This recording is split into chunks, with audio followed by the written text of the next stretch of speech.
hope everyone is doing well. Like I told you last time, you must be having a copy of booklet like this. Today we are going to handle English. Yes, English is the subject we are in today. Last time we handled up to page 8. Yes, still we are going to begin from page 8. Maybe briefly to talk about what we looked at last time.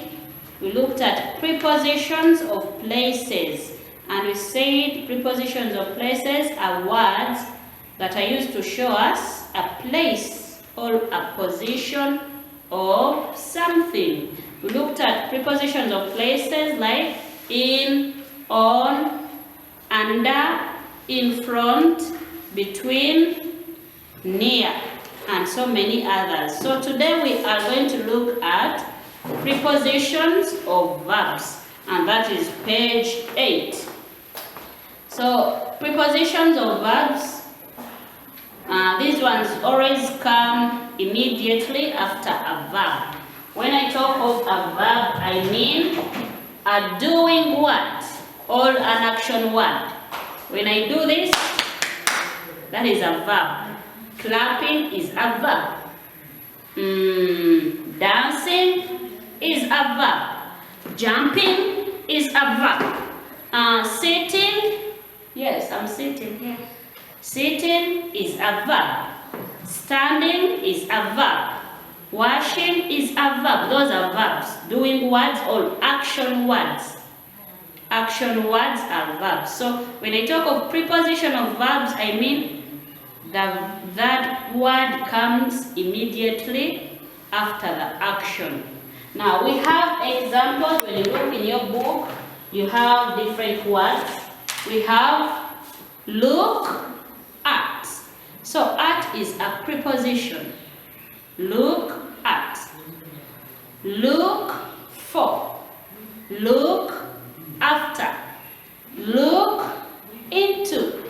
Look down. All those are prepositions. At, for, after, into, up, down. Now we have other prepositions like walk to, think about, accused of, proud of, lean against, run away. You can either run away or run after, depending on the sentence you've been given.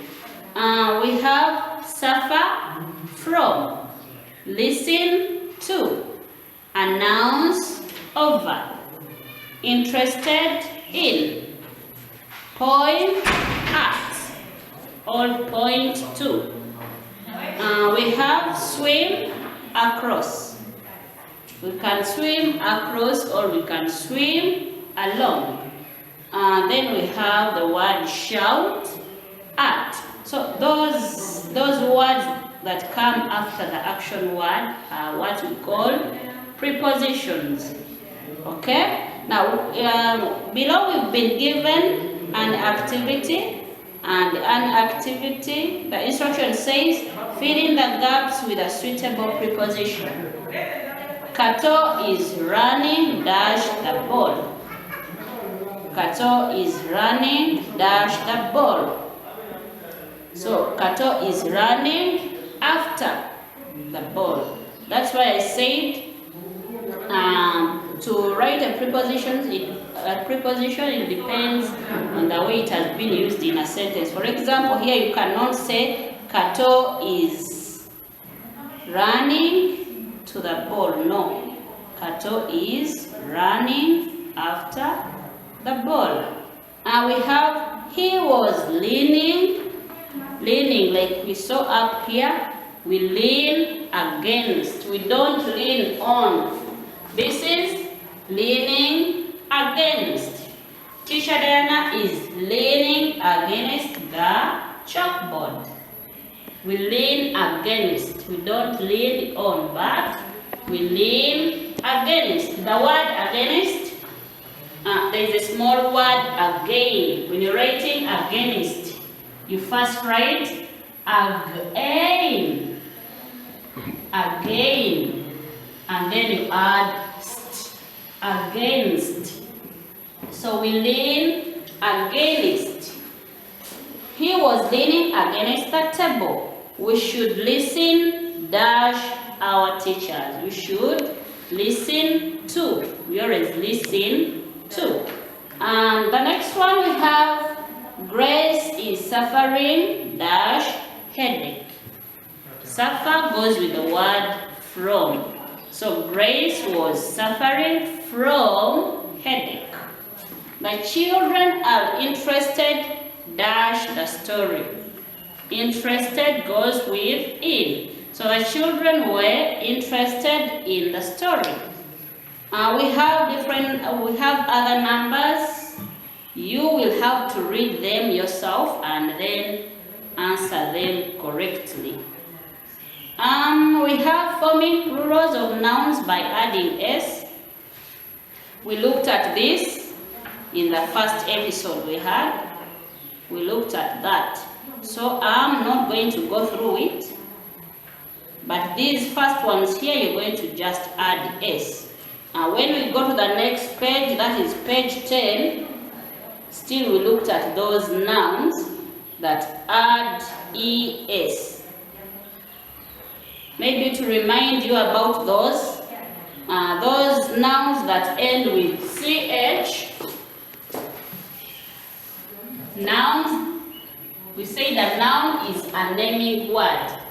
A noun is a name of something. So those names of something that end with ch, names of something that end with o, names of something that end with sh, that is sound sh, names of things that end with x, names of something that end with s. So those names of something that end with one of these sounds, when changing them to plural, we add es. So that's what we are going to do here. We've been given words like brush. I'm reading the example. Brush, bush, rush, ditch, tomato. So when you're changing them to plural, you add es. So on page 11, you've been given an exercise and the instruction says, write the plurals of these words. The first word, we have the word box. When you look at box ends with this. So we add ex in its plural form. So you write the word box and add es. We have the word bus. Bus ends with this. So bus, when it is one, when there are many, they are buses. You add es. So that's what you're going to do to the remaining words. The next instruction says, fill in the gaps with the plural of the words in the brackets. So we've been given words in the brackets. This is what I call a bracket. So we've been given words in the bracket, and those words are the one we are going to use to fill in the gaps. And we've been told to give the plural of those words. So Alan uses dash to clean the carpet. In brackets we have the word brush. Alan uses brushes to clean the carpet. Letter B, we have the dash were too heavy for him to lift. The dash were too heavy for him to lift. In brackets we have the word box. So the boxes, remember to add es. The boxes were too heavy for him to carry. Number 3, the children carried the dash to the main hall. The children carried the dash to the main hall. In brackets we have the word bench. The children carried the benches. So we've done ABC. You'll do up to letter F, E, H. You'll do up to letter H. So, dear children, allow me go to the next page where we have comprehension activities. When I talk of comprehension, I mean it can be a story, it can be a dialogue, it can be conversation, it can be a table, anything that you read and you can interpret. So the word comprehension comes from the word comprehend. To comprehend is to understand something. So here you have to read the story and understand it. Okay? Children, we are on page 12. Page 12, we have school symbols. That is the title that we've been given. School symbols. School symbols are things that make a school different from other schools. We have school symbols like school uniform, school name, school flag, school motto, school mission, and many others. Our school motto is, "In God we trust." A school uniform helps us to be smart, and it is for easy identification. I'm reading the story one more time. Children, it is always good for you to read more than one time so that you can comprehend, so that you can read and understand. So I'm reading for the second time. School symbol. School symbols are things that make a school different from other schools. We have school symbols like school uniform, school name, school flag, school motto, school mission, and many others. Our school motto is, "In God we trust." A school uniform helps us to be smart, and it is for easy identification. So that is our story. Below we've been given questions to answer. Remember, in English we answer in full sentences unless they use the word right. When they use the word right, they use the word list, they use the word name, they use the word mention. When they use one of these words here, then you are not supposed to answer in full sentence. Okay? But when they use the questioning words like what, where, when, who, how, which, then you are supposed to answer in a full sentence. Now, question 1 says, what is the story about?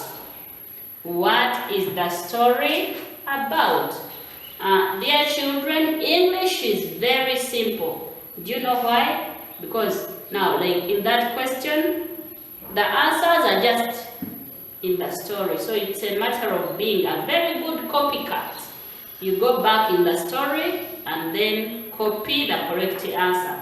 Still, in the question we've been given, there are some words that are going to help us answer the question. What is the story about? Some words are there. The story is about. Let me write that question here. What is the story? What is the story about?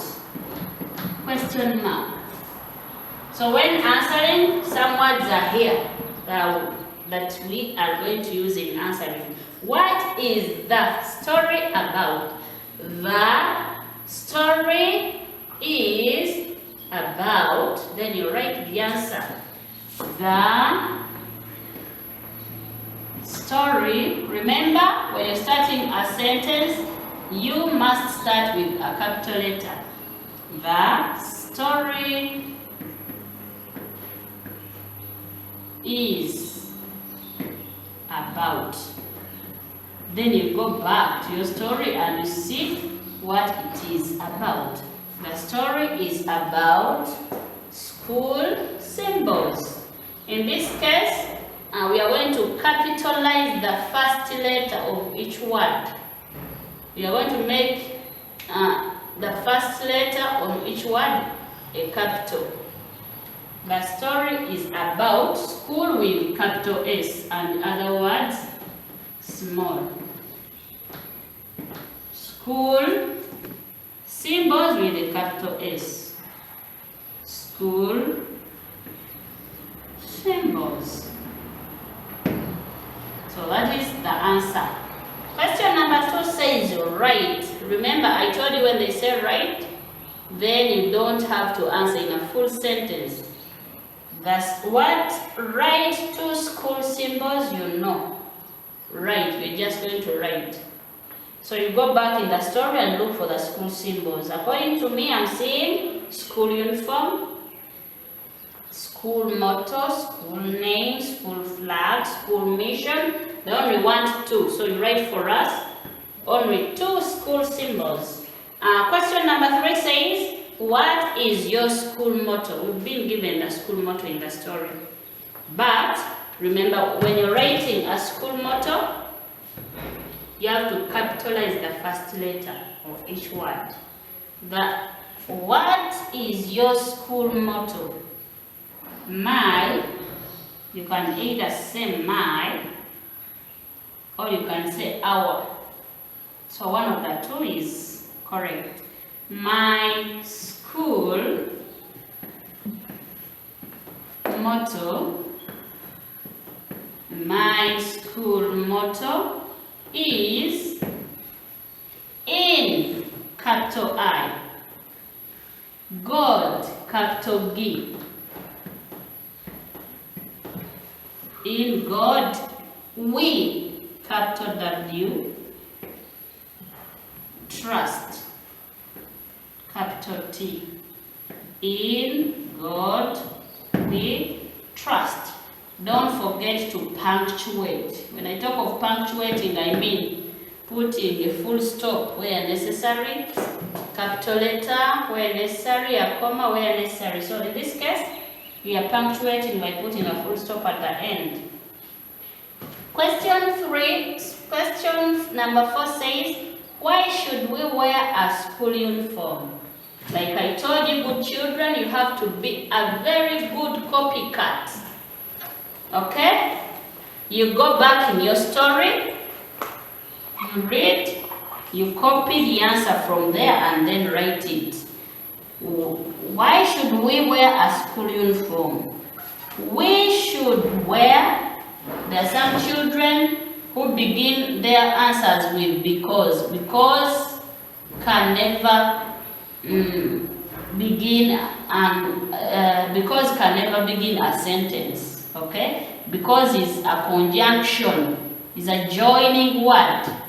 So we don't use because at the beginning. Why should we wear a school uniform? We should wear a school uniform to be smart and for easy identification. The answer is got from the last line of the story. So why should we wear a school uniform? Let me write the answer here for this was number 1. This is we missed number 2. You put the answers. This is the answer for number 3. And number 4, these are just guiding question. I'm just guiding you. Number 4, why should we wear a school uniform? We should wear a school uniform to be smart smart, and for, I'm getting all this from the story, and for easy, identification. For easy identification. So that's it, good children. Here, number 5, they're telling you to draw uniform. Remember, when your teacher of literacy was teaching you, she told you on your school uniform, you have different school symbols there. On your school uniform, you have a school badge. So when you draw a school uniform, make sure you draw a school badge on it. And on a school badge, don't forget to put the school motto and the school name.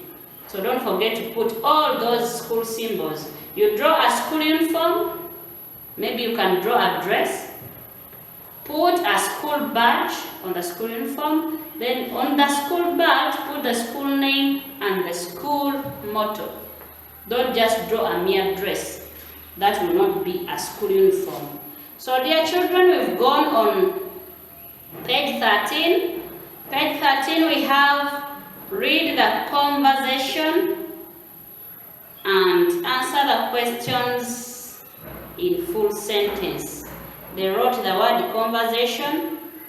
You will help me cross the word conversation and put the word dialogue. So instead of the word conversation,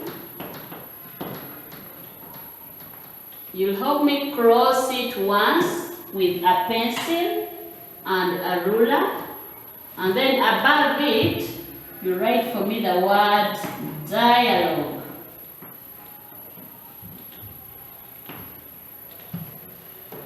Do you know why we've crossed? We've crossed because a dialogue is a talk between two people. And according to me here, we have only two people, that is Tom and Annette. So that's why we crossed it from conversation to dialogue. Conversation means you're more than two people, and in this case we are only two. So we are going to use the word dialogue instead of conversation. I have Tom and Annette. Tom and Annette. Who is going to be my Tom? I have my Tom here behind.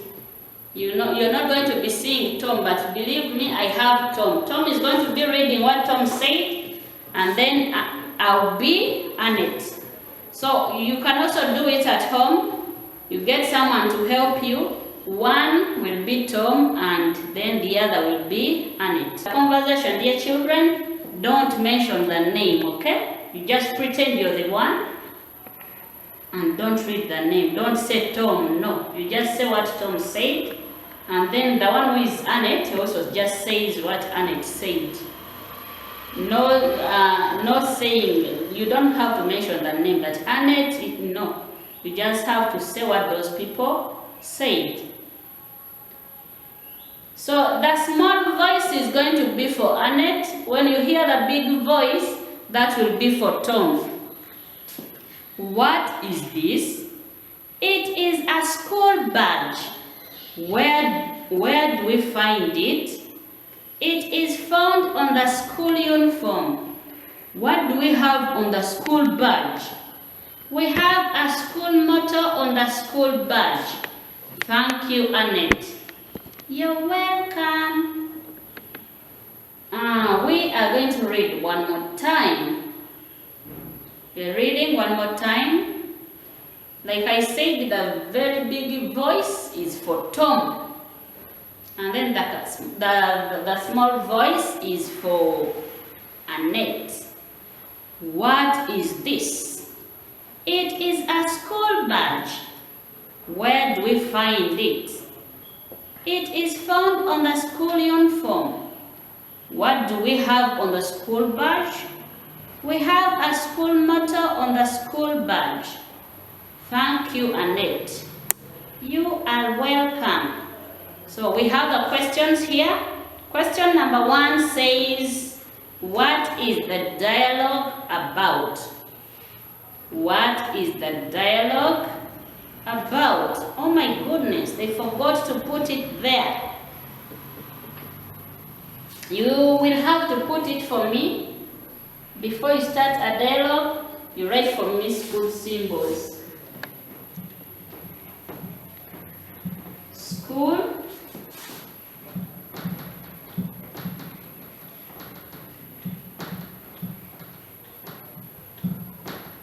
School symbols. So question number 1, what is the dialogue about? The dialogue is about school symbols. The dialogue is about school symbols. School with a capital S. Symbols still you will use a capital S. Number 2, the question says, who talked first? You go back, you look at the names, you look at which name appeared first. So when I look at the dialogue, I'm seeing Tom. So we say, Tom talked first. Who talked first? Tom talked first. Don't forget to punctuate. Don't forget to put a full stop at the end of your answer. Number 3 question says, where do we find the school badge? They repeated some words here. They wrote, where do we find the school badge found? So you're going to cross that last word, found. Where? This is what they wrote. Where do we find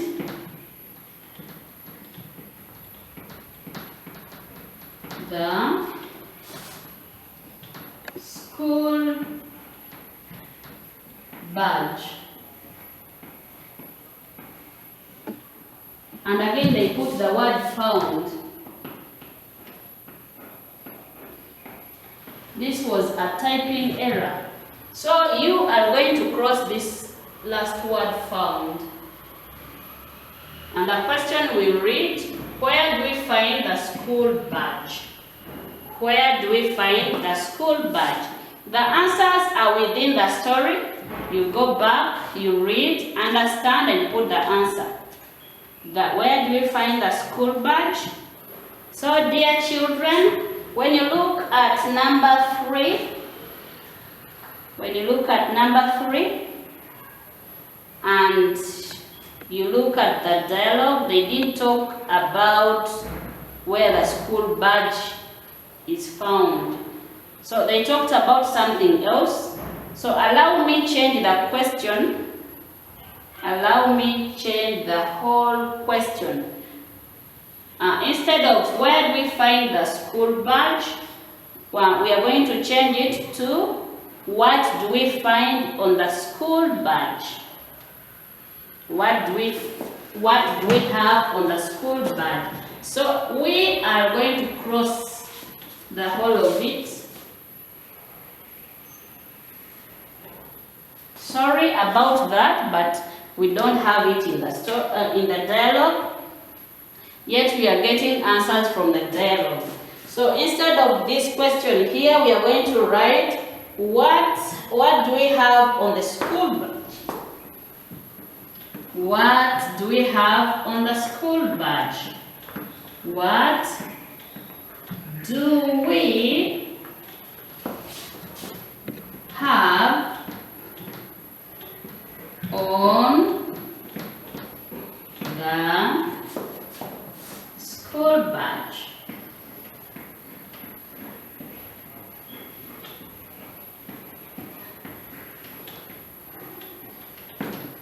So sorry about this. Sorry about that. This is going to be our number 3. This is our question number 3. Instead of this, you're going to answer that. What do we have on the school bag? And then you write the answer. We have a school motto on the school badge. The next question says, write the people in the dialogue. This time round, you're not going to write a full sentence just because of the word write. I told you when they use the word write, you don't have to answer in a full sentence. So, you're just going to write the names of people in the dialogue. And that is Tom, Annette. Number 5, what is found on the school uniform? The answer is in the dialogue. You'll have to go back in the dialogue, look for the answer and write it down. What do we have on the school badge? That one has been repeated, so there is no need of repeating it. Number 13, still on page 13, we have rearrange the sentences. Rearrange the sentences to make a good story. We have different sentences here. Then we go to our class. Our teacher teaches us. Sam rings the bell when we go to school.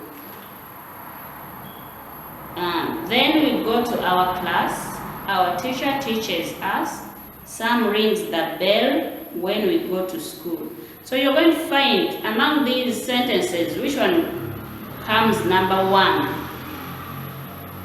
When we go to school, you put number 1. What happens when you go to school? What happens next? When we go to school, Sam rings the bell. That is number 2. When you go to school, Sam rings the bell. Yes, what happens after Sam ringing the bell? Then we go to our class. That is number 3. After going to your class, what do you do next? Our teacher teaches us. So number 1, when we go to school, that is going to be our number 1. Sam rings the bell. That is number 2. Then we go to our class. That is number 3. Our teacher teaches us. That is number 4. When you go to page 14, I want us to stop on page 14. Page 14, there is letter B. Still, the sentences are jumbled. They are not in the correct order. They want you to read, put them in their correct order, and make a good story.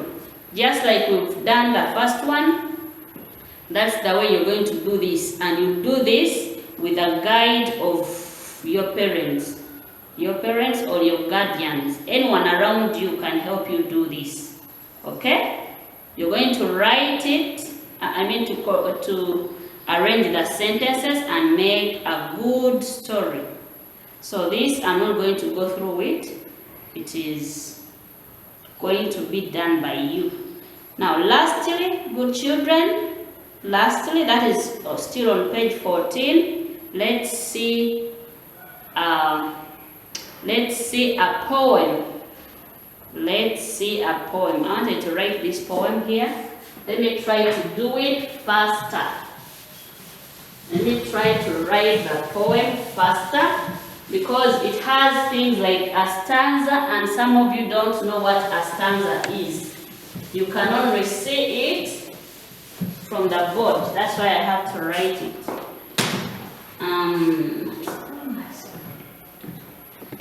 We have the instruction which reads, read the poem below and in full sentences, answer the questions that follow.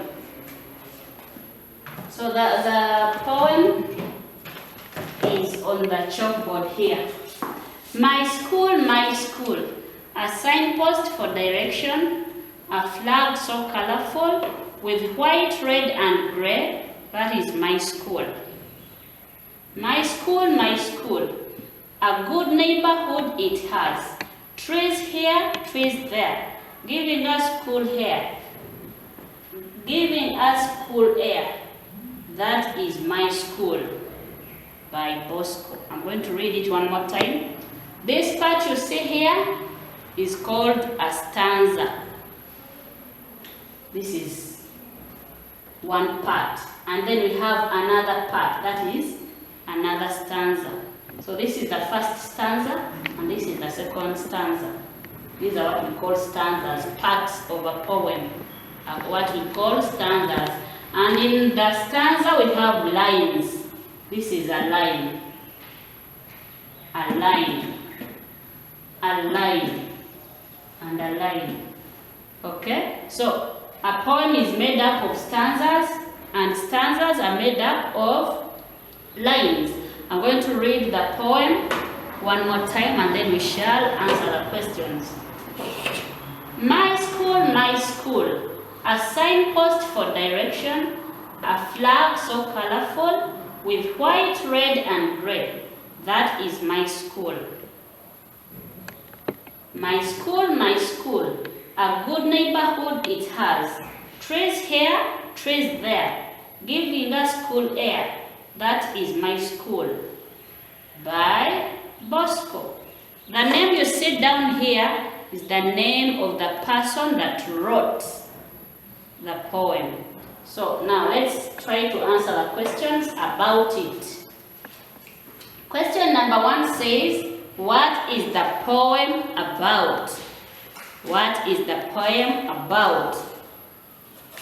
The poem is about my school. You write it once. You don't have to repeat my school, my school. You have to write it once. The poem is about my school. So question number 2, how many stanzas are in the poem? How many stanzas are in the poem? When we have that helping word are, how many stanzas are? We begin with the word there are. And this is the there I'm talking about. Some of you confuse these. Let me first write. We have that one, there. We have this one, there. Some of you even write they are. Sorry, these two are the same. So all these are wrong. This, when you use this, you're talking about belonging. Okay? That is their book. It means it belongs to them. So we are not talking about this, and we are not talking about this. We are talking about their are. We use this one when we are talking about the number. There are. Like they ask you, how many eggs do you have? How many eggs are in the basket? There are 6 eggs in the basket. So we use this there are, this one here. So that's what we are going to use on number 2. How many stanzas are in the poem? Like we said, stanzas are parts of a poem. So we have 1, 2. There are 2 stanzas in the poem. There are 2 stanzas in the poem. In English, we don't write figures, but instead we write the word. So we shall say, there are 2 in words. TWO. There are 2 stanzas. There are 2 stanzas in, this word cannot be seen properly. There are 2 stanzas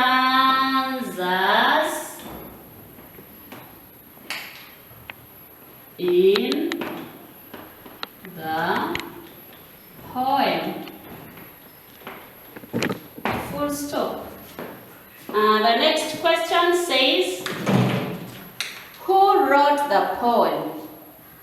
Who wrote the poem? Some of you put by Bosco. No, they need a full sentence. Who wrote the poem? So we shall say, Bosco wrote the poem. Bosco, the other words are in the question there. You only get Bosco and you copy other words, wrote the poem. Bosco wrote the poem. Number 4, what is the signpost for? The signpost is for directions. The answer is in the first stanza. You will go there and copy it. The signpost is for directions. Then the last question, how many lines has the second stanza? How many lines has the second stanza? So we shall say the second stanza has, then you count the lines. When you're counting lines, you don't count this, my school, no. You're going to leave out this. You're going to begin from here. 1, 2, 3, 4. Don't count this. This is not a line. 1, 2, 3, 4. So they have asked, how many lines has the second stanza? You say the second stanza has 1, 2, 3, 4. The second stanza has 4. You write the word, don't write number 4. The second stanza has 4 lines. So dear children, allow me to stop here for today. Don't forget to write this work. We've stopped on page 14. The next time I come, we shall begin from page 15. So I expect everyone to write from where we started up to page 14. Those who didn't do the work behind, make sure you cover work from page 1 up to page 14. Use your best handwriting. Remember to keep safe, wash your hands, don't forget to wear your mask, and sanitize. Love you so much. Bye-bye.